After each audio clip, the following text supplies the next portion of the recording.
ইন্না আলাইনা লাল হুদা, একটা হেদায়েতের রাস্তা, একটা সঠিক পথ আমি তোমাদেরকে দিয়েছি।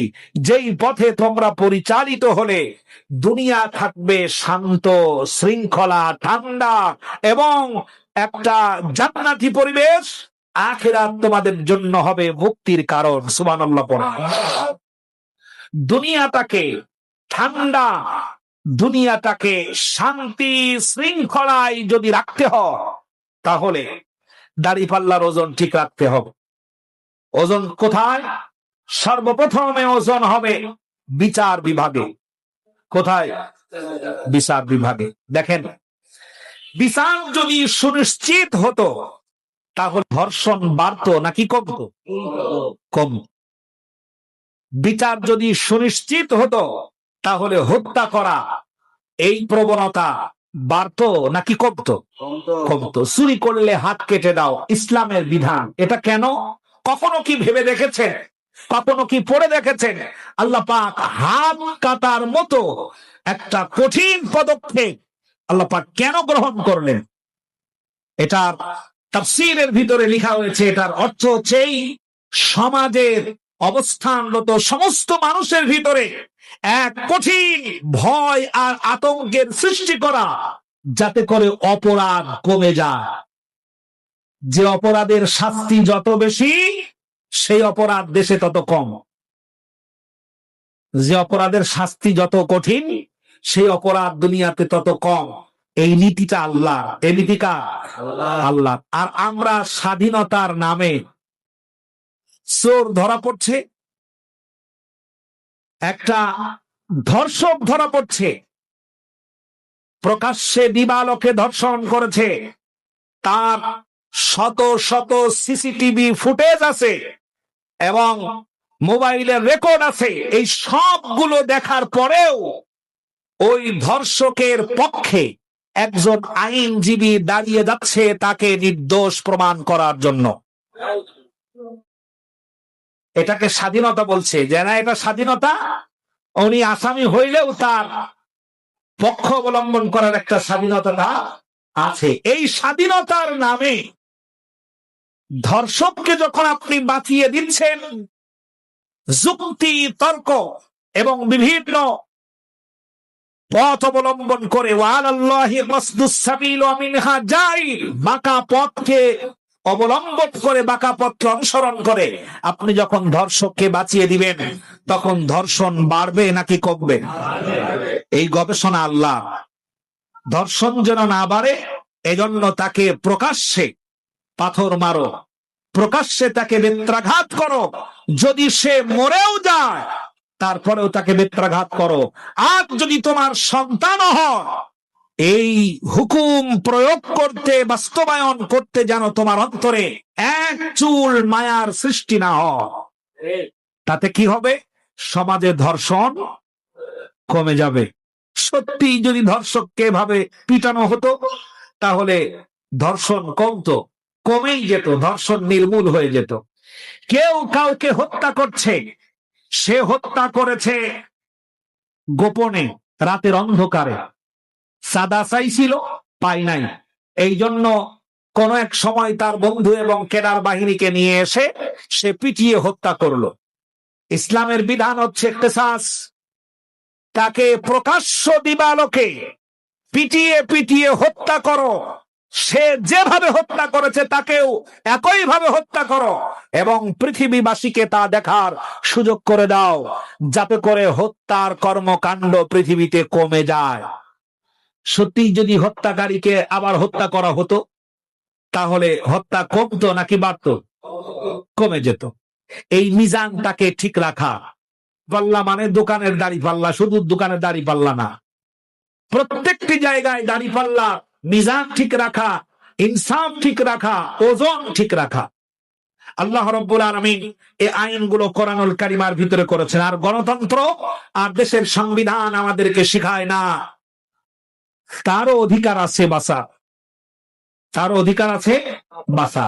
ভাবুন, একজন ব্যক্তি একজনকে হত্যা করার পর যখন বলছে তার অধিকার আছে বাঁচা, তাহলে সে অন্যায়কে প্রমোট করছে, অন্যায়টাকেই প্রশ্রয় দিচ্ছে। তা না হলে আমাদের দেশে হত্যা কমে যেত, বাড়ত না।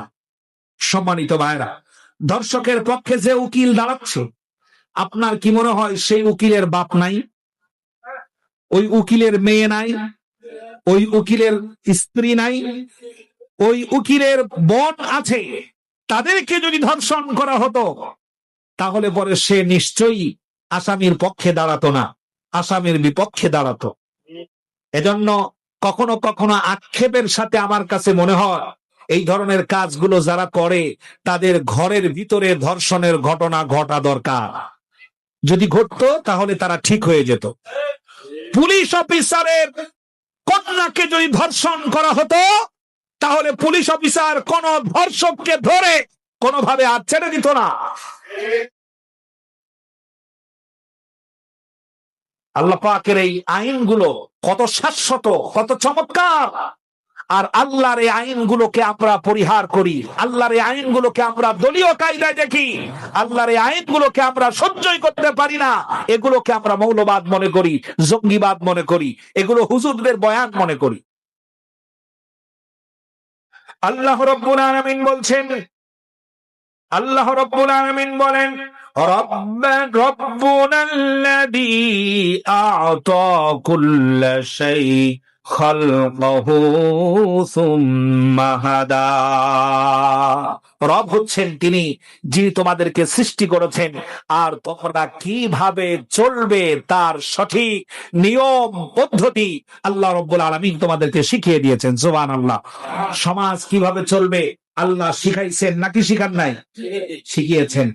এরপর রাষ্ট্র কিভাবে চলবে, আইন কিভাবে হবে, তার সবগুলো। একজন ঘুষখোর যদি ধরা পড়ে ঘুষ নিয়েছে তাহলে আমাদের দেশে এটা দেখা হয় মামুলি ব্যাপার, এগুলো কোনো ঘটনাই না। ঘুষ খাওয়া অপরাধ, এটা আমরা জানি। ইসলামের দৃষ্টিতে ঘুষ খাওয়া অপরাধ। ঘুষ খাওয়া অপরাধ। আওয়ামী লীগ সরকারের আমলে একজন মন্ত্রী তো ঘুষ জায়েজ করে দিল যে সমঝোতার ভিত্তিতে যে নেওয়া হয় সেটাকে ঘুষ বলা যায় না। তো ঘুষ বলা যায় না, ঘুষটাকে ঘুষ নেওয়া অপরাধ। ইসলামিক দৃষ্টিকোণ থেকে ইসলামিক শরীয়ত সম্মত বিধান অনুযায়ী এর শাস্তি হলো সর্বপ্রথম ঘুষের টাকা ফেরত নাও। 1 নাম্বার, ঘুষের টাকা ফেরত নিতে হবে। 2 নাম্বার, জনসমক্ষে তাকে অপমান করতে হবে। 3 নাম্বার, অল্প কিছুদিনের জন্য হলেও তাকে কারারুদ্ধ করতে হবে, কারাগারে পাঠাতে হবে, জেলখানায় ঢুকাতে হবে। 3 নাম্বার হলো তার 1 নাম্বার হলো তার ঘুষের টাকা ফেরত নিতে হবে, 2 নাম্বার অপমান করতে হবে, 3 নাম্বার তাকে কারারুদ্ধ করতে হবে, 4 নাম্বার তাকে চাকরিচ্যুত করতে হবে। কথা বলেন, শরীয়তের বিধান কত শাশ্বত। এবার দেখেন, একজন ভূমি অফিসে চাকরি করে, চাকরি যখন পায় তখন পাওয়ার সময় তার বাবার জায়গা জমি যা ছিল বিক্রি করে তারপরে লেখাপড়া সুদ্ধা সব খরচ করে লোকটা এখন চাকরি পাইছে। 2 বছর যেতে না যেতে তার ব্যাংক অ্যাকাউন্ট বাংলাদেশে হয় না, উনি এখন সুইস ব্যাংকে অ্যাকাউন্ট করছে। সুবহানাল্লাহ পড়েন। একজন নির্বাচনের আগে চাউলের বিল পরিশোধ করতে পারে নাই, দোকানের টাকা দিতে পারে না। নির্বাচিত হয়ে যাওয়ার পর এত হাজার কোটি টাকার মালিক, দেশে রাখার জায়গা নাই, আমেরিকায় জায়গা কিনে বাড়ি করে। সুবহানাল্লাহ। সম্মানিত ভাইরা, প্রথম আয়াত আল্লাহ তাআলা বলেছেন, ওয়াল্লাযিনা কাফারু বা'দুহুম আউলিয়াউ বা'দ। একজন ঘুষখোরকে প্রকাশ্যে অপমান করে ঘুষের টাকা ফেরত নিয়ে চাকরিচ্যুত করে যদি তাকে জেলখানায় ঢোকানো হতো, বাংলাদেশের সব ঘুষখোরেরা বেতের লাঠির মতো সোজা হয়ে যেত। ঘুষখোরের পক্ষে আইনজীবী জিনাকারীর পক্ষে আইনজীবী, হত্যাকারীর পক্ষে আইনজীবী, এই আইনজীবী যে ঘুষ নেছে ওই ঘুষের টাকা ফেরত নিয়ে লোকের সামনে অপমান করে, চাকরিচ্যুত করে, তার কার্যক্রম চিরতরে বন্ধ করে দিয়ে তাকে যদি জেলখানায় ঢুকাতেন, কোন একজন উকিল বলতো না যে আমি আসামি পক্ষের আইনজীবী হব, যার প্রমাণ আছে দিবালোকের মতো সত্য। সম্মানিত ভাইরা, সুতরাং এই বাঁকা রাস্তাগুলো থেকে আমাদেরকে ফিরে আসার জন্য সঠিকটা বেছে নিতে যে জিনিসের দরকার তার নাম হলো মিজান। তার নাম কি? মিজান। মিজান মানে কি? দোকানদার মিজান না, মিজান মানে দাড়ি পাল্লা। মিজান মানে কি? দাড়ি পাল্লা। আল্লাহ রাব্বুল আলামিন বলেন, ইনিল হুকমু ইল্লা লিল্লাহ আমারা আল্লাহ তা'বুদুহু ইল্লা ইয়াহু যালিকাদ দীনুল কাইয়্যিম ওয়ালাকিন্না আকসারান নাসি লা ইয়ালামুন। আল্লাহ রাব্বুল আলামিন বলেন, আল্লাহ ছাড়া আইন এবং বিধান দেওয়ার অধিকার কারো নাই। আল্লাহ রাব্বুল আলামিন যা আদেশ দিয়েছেন, আল্লাহ ছাড়া, আল্লাহর আদেশ ছাড়া তোমরা অন্য কারো আদেশ মানবে না, আল্লাহর আইন ছাড়া তোমরা কোনো আইন মানবে না। যদি আল্লাহর হুকুম জীবনের সকল ক্ষেত্রে মেনে নিতে পারো, যালিকাদ দীনুল কাইয়্যিম, এটাই হবে আল্লাহ রাব্বুল আলামিনের পথ, এটাই হবে ইসলামের পথ, যেটা মানুষের সামাজিক জীবন থেকে শুরু করে রাষ্ট্রীয় জীবন পরকাল পর্যন্ত শান্তির ছায়া এনে দেবে। সুবহানাল্লাহ। দুনিয়াতেও শান্তি থাকবে, আখিরাতেও শান্তি থাকবে, মুক্তি থাকবে। আর এটাই হলো ইহদিনাস সিরাতাল মুস্তাকিম। আমরা পড়ি যে ইহদিনাস সিরাতাল মুস্তাকিম, ইয়াকা না'বুদু ওয়া ইয়াকা নাস্তাঈন। তারপরে কি? ইহদিনাস সিরাতাল মুস্তাকিম। সিরাতাল মুস্তাকিম, মুত্তাকিন যারা বান্দা তাদের সেই পথ, যেই পথে সিরাতাল্লাযীনা বলেন, তারপরে কি? আনআমতা আলাইহিম, যেই পথে চললে, যেই পথে চলে নিয়ামত প্রাপ্ত ব্যক্তিরা নিয়ামত প্রাপ্ত হয়েছে, প্রশংসিত মানুষেরা প্রশংসা পেয়েছে, নিরাপত্তায় থাকা লোকেরা নিরাপত্তা পেয়েছিল যে পথে, ওই পথ আমাদেরকে দেখান। আল্লাহর কাছে আমরা আরজ করছি, প্রত্যেকটি নামের প্রতিটি রাকাতে রাকাতে আমরা আল্লাহর কাছে আহ্বান জানাচ্ছি, আল্লাহ আমাকে সেই পথ দেখা। দেখেন কতটা আমরা হযবরল অবস্থায় আছে।